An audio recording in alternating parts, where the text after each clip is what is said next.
You're listening to the weekly Parsha Podcast with Ari Goldwag, recorded with Hashem's never-ending assistance in Ramah Beis Hamikdash, Israel, 5783, 2023. This week's Parsha is Parsha's Habayis, and we have the final makkos, the final plagues that Hashem brings upon Egypt, the climax of the story.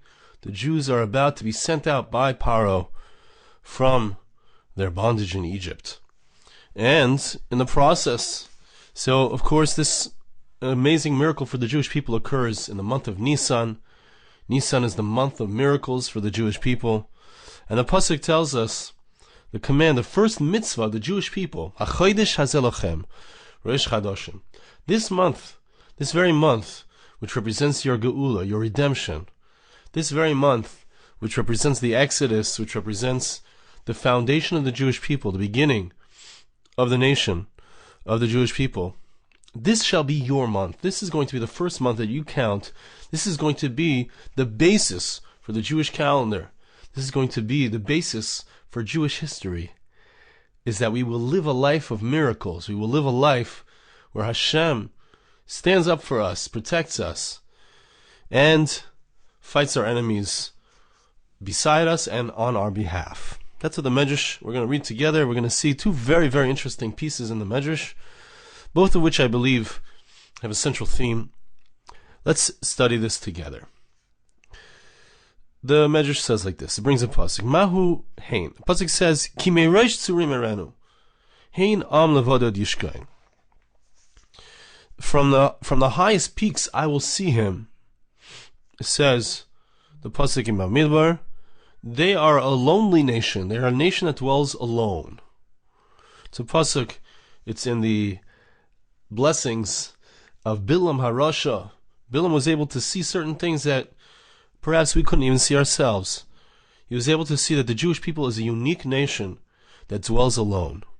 Now, how does this relate to Hachodesh Hazelochem? So, perhaps we could say this on a simple level, not what the Medrash is going to say, but on a simple level, the Jewish people is unique. We have a unique calendar. We have a unique calendar. It's called a lunar calendar, right? Wait, you'll say, the Muslims also use a lunar calendar. No. Hachodesh Hazelochem, right? This month always has to be in the Chag HaAviv. The month of Pesach is always in the spring. So whereas the Arabs, when they count their years, they have only 12 lunar months, and they never, and Ramadan, for example, will be earlier each year, right? It could be in the summer, it could be in the winter, it could be any time, because they're not trying to get their calendar to line up with the solar calendar.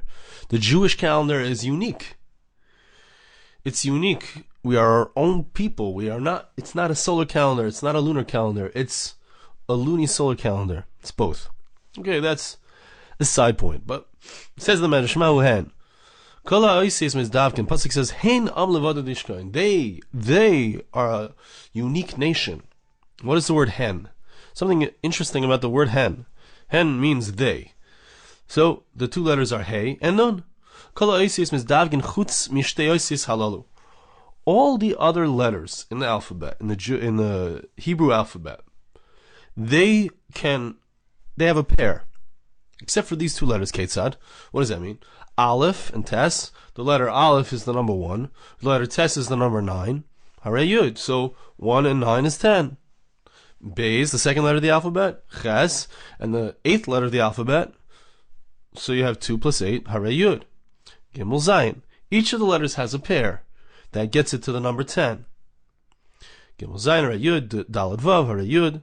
Nimtza He La'atzma. But the letter Hey doesn't have a pair. It doesn't have another number that joining that letter together with that other letter will give you the number 10. Hey only joins with itself. 5 plus 5 is 10. V'chenai nun in lazug. In a similar way, says the Medrash, the letter nun has no pair. Right? What does that mean? Yud tzadi. The letter Yud, which is 10, in Gematria, has a letter tzadi, which is 90. If you combine them, 10 plus 90 is Harei Kuf. You have 100. Chaf Pei Harei Kuf. Right? The letter Chaf has a match, which is Pei. 20 and 80 is 100. Lamed Ayin. Harei Kuf. Mem Samach. Harei Kuf. Nimsa Nun La'atzma. The letter Nun does not have another letter to combine with it. It has to combine with itself. So that's the word hen. The word hen means absolutely unique. Doesn't combine with anything else. Doesn't attach itself to anything else. Hen am levadad yishkan. It's not a coincidence. The pasuk uses that word in describing the uniqueness, the specialness, the aloneness of the Jewish people. Hashem is saying, look, just like these two letters do not have the ability to combine with any other letters, rather only with themselves, so too, the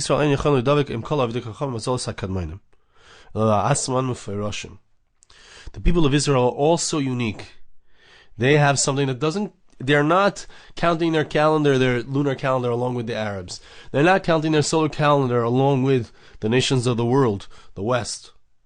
They're unique, they're special, they have their own way of doing things. So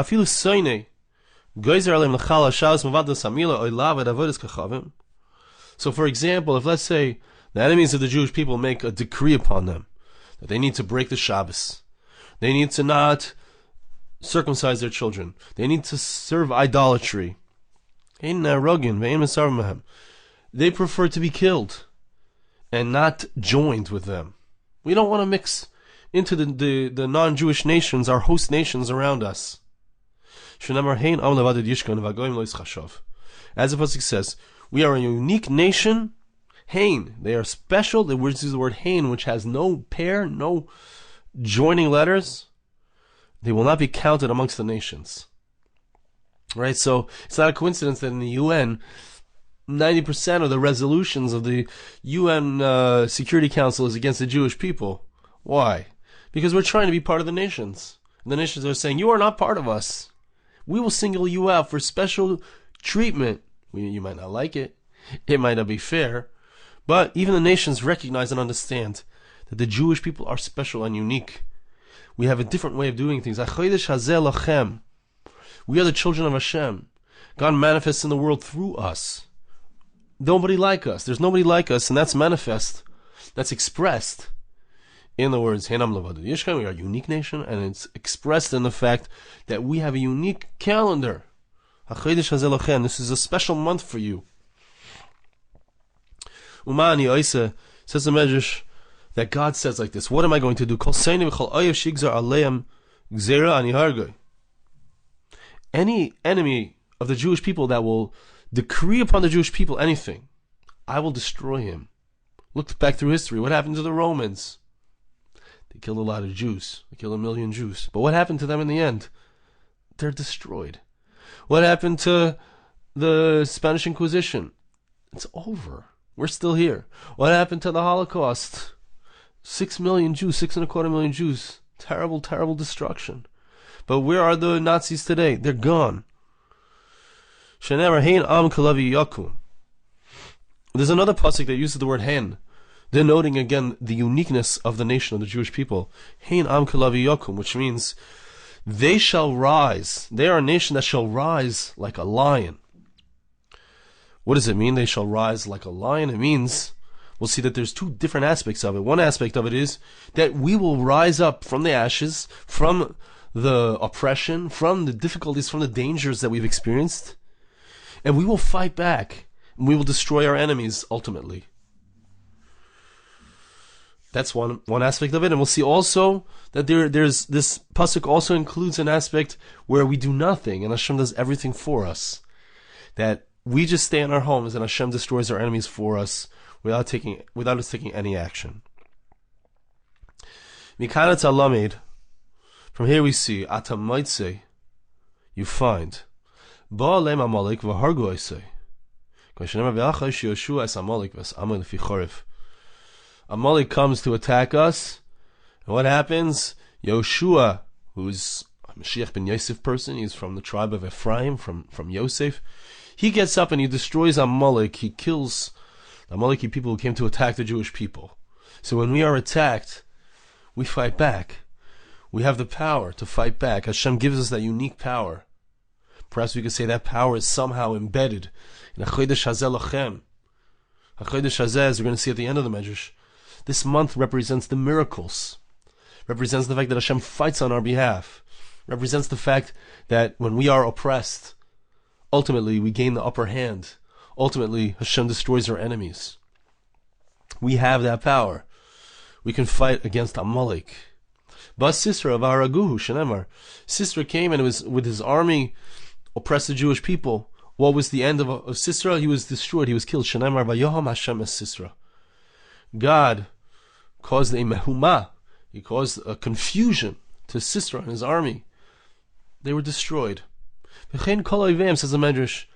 This is the way it is. Jewish people, we have enemies. We have those who hate us. What happens in the end? They are destroyed. There's a confusion. Look what's going on in Iran right now. Confusion.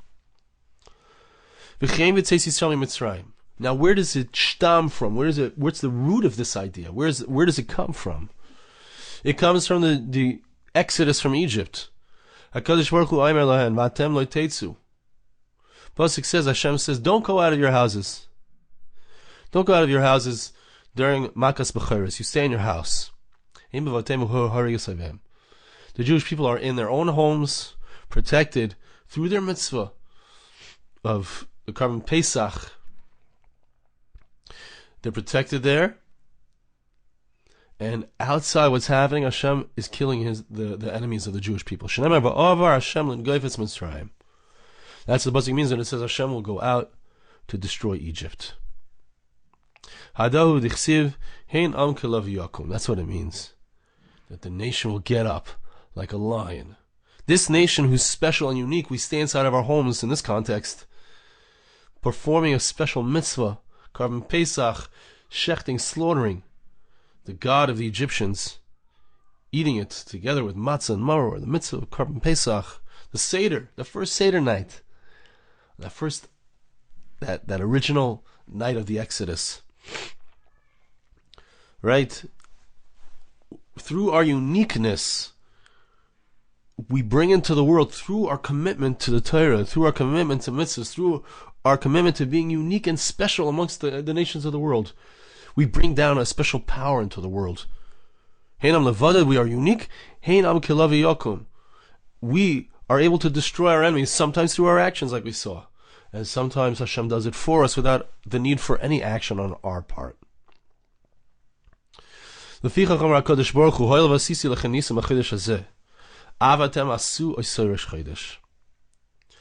what Hashem says, I want you to make Nissan a special month for you, because I want you to remember every single year where the root of your power comes from. Sometimes you might succeed in war. You might have a 1948, you might have a 1967. But don't forget where it comes from, that power to fight against your enemies who wish to destroy you. Where does it come from? It comes from the power of Nissan. It comes from the miracles, which I did for you without you doing anything. Let's keep it clear. Let's remember. Because the Baruch Hu does not need us to perform any action in order for us to be saved. Sometimes, depending on the day, we're talking about Yoshua with Amalek, the day called for action. Generally speaking, Mashiach ben Yosef involves action. He's called the Gibur. He's called the Mighty One. He's Kavish es Yitzrei. The Gibur Kavish es Yitzrei. Overcomes his inclination. Through his tzidkus, through his power, he's able to destroy the enemies of the Jewish people. But sometimes it's really Davidic, it's really Mashiach ben David, who does things without any direct action. Hashem acts for him. This is a month of miracles. This is a gift. The month of Nissan is a gift in time, which recognizes, it's for us to recognize that the miracles of Hashem, we are His children, we are His special one, just like He is alone in the world, so to speak. He is one. Hashem echad u'shma echad. He's absolutely unique. So to the Jewish people is absolutely unique. And therefore we have miracles happen for us. Therefore the enemies of the Jewish people are the enemies of Hashem, as it were. Hashem destroys our enemies. That's the first aspect here. Now the second aspect is a little bit of a shorter aspect. It's concise, but it contains a very deep and important lesson, which is very much connected to what we just saw. Next piece in the Medrash, Mashal Melech Shayla Ben. Let's read this together. It's a little bit hard to understand, but once we get it, it's incredible. What is this concept of HaChodesh Hazeh Lachem? It's a concept as follows. There's an analogy to a king. He had a son. King had a prince. His son was the prince. V'shlitei hakol nechasav. The king says to his son, I want you to be in charge of all of my property, all of my possessions. Amar ben la'aviv. The prince says to his father, he says, it's very nice. He says, I'm happy to be in charge of, I'm happy to receive the responsibility of being in charge of all of your property. But there's one thing that I ask.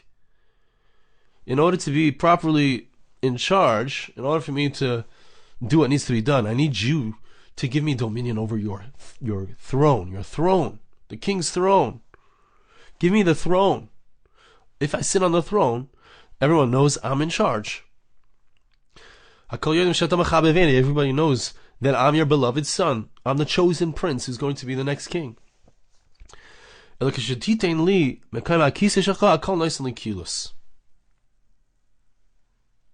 So, it's interesting. It's hard to know exactly how to understand the message precisely, but there seems to be two things here. There's the throne itself. Maybe the king doesn't want to give the throne itself, so the prince says, at least give me the place of the throne.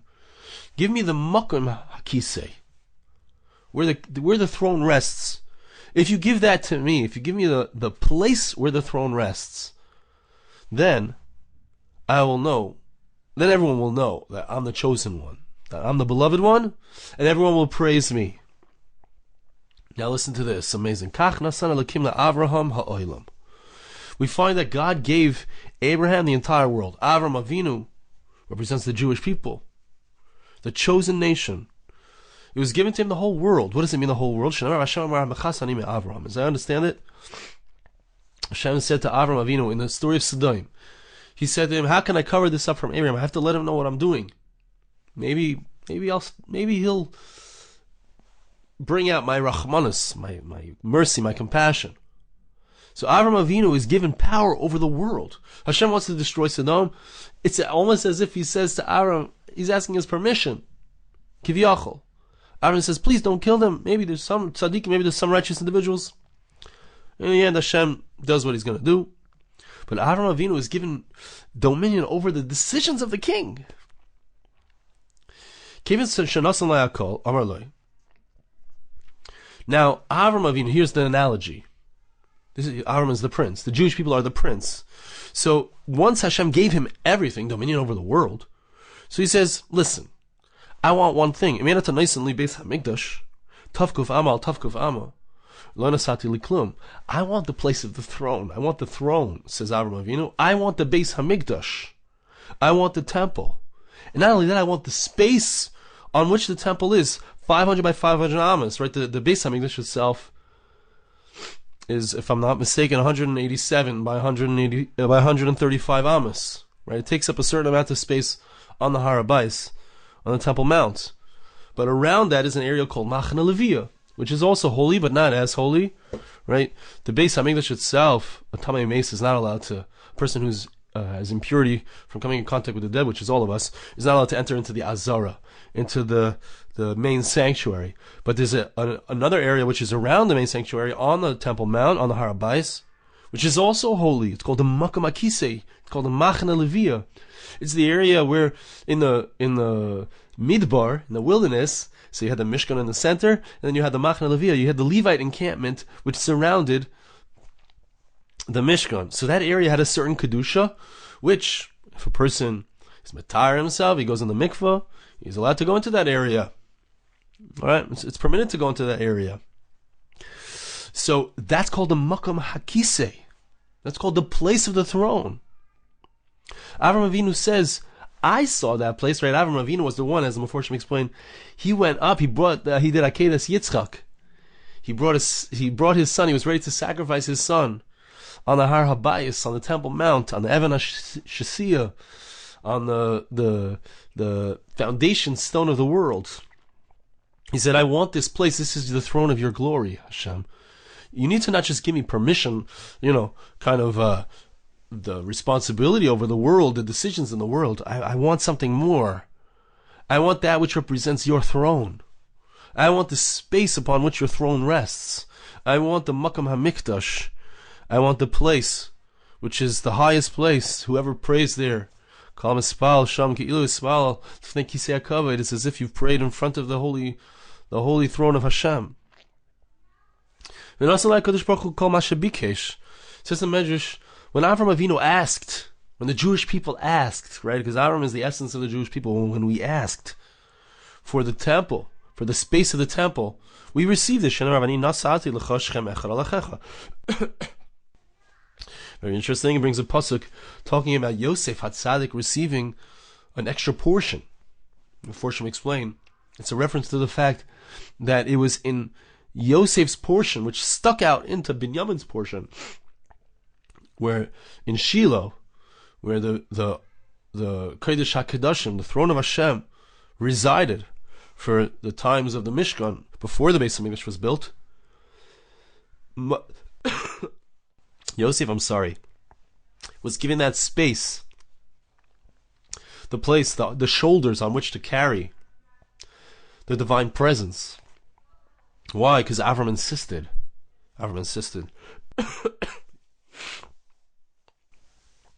The Kevin Sheshama Avram Cain Ma Omar. So Avram is told, the prince is told, the Jewish people are told, yes, you get the space. HaChodesh HaZelochem. That's what HaChodesh HaZelochem says. This is according to this Medrash. You have the holy space, the space and time, which is Nissan, which is the time of miracles, which is the access to Kisei HaKavod in a certain sense. And you get the holy space. Sorry.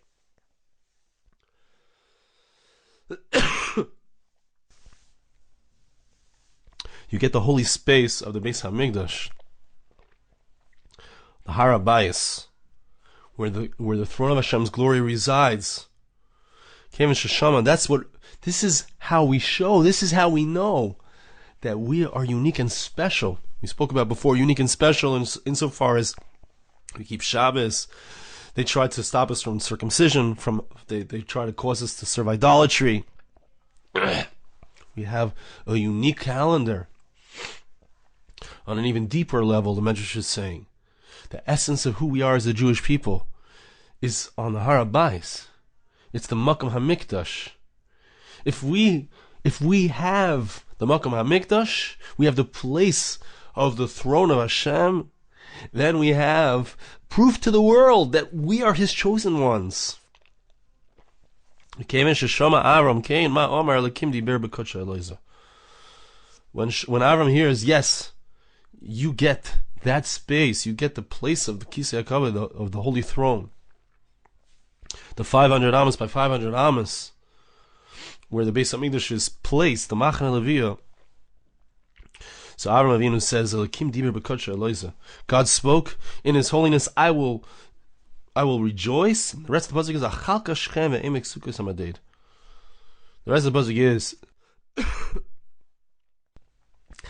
that we are given the portion of Shechem. What does the portion of Shechem mean? According to this Medrash, it means the shoulder, the place which holds up, which carries the Kisei HaKavod, the Beis Hamikdash, the holy temple. So it comes out from this Medrash an incredible thing. The Jewish people are chosen. How do we know we're chosen? Because we have a special month which represents the special Nisim. And that's the place and time which represents our specialness. Where's the special place, the space in the place in space that represents our specialness? It's the Habayis. It's the Makam HaMikdash. So it's an incredible thing. 1967, we all know, Kadosh Baruch Hu gave us back Habayis b'Yadeinu. We got back the Holy Temple Mount. We got back this place. Unfortunately, the people who are at the top of this aspect, this call it the aspect of Mashiach ben Yosef, the government of Israel, they didn't appreciate, right? They didn't properly appreciate how important the Kedusha of the Mikdash is. We could explain it. It has to do with Mashiach ben Yosef. Mashiach ben Yosef is involved with doing things ourselves, versus Mashiach ben David, who we saw before, lets Hashem do everything. So they weren't yet willing. Things are changing. right? But what's at the center? What's at the center of what represents? It's an incredible thing. It's so important to understand. There's discussions about Habayis, there's discussions about people going up there. You should know that there's different opinions about if it's permitted to go up there, is it not permitted to go up there. There are those who say it's absolutely permitted, there are those who say it's absolutely forbidden. It's worth delving into that kind of subject. I'm not getting into it here at all, but the bottom line of it is that where's our chibuv? We need to know that place is just like Eretz Yisrael is the center of who we are, just like the HaKodesh HaZelachem is the center in time of who we are.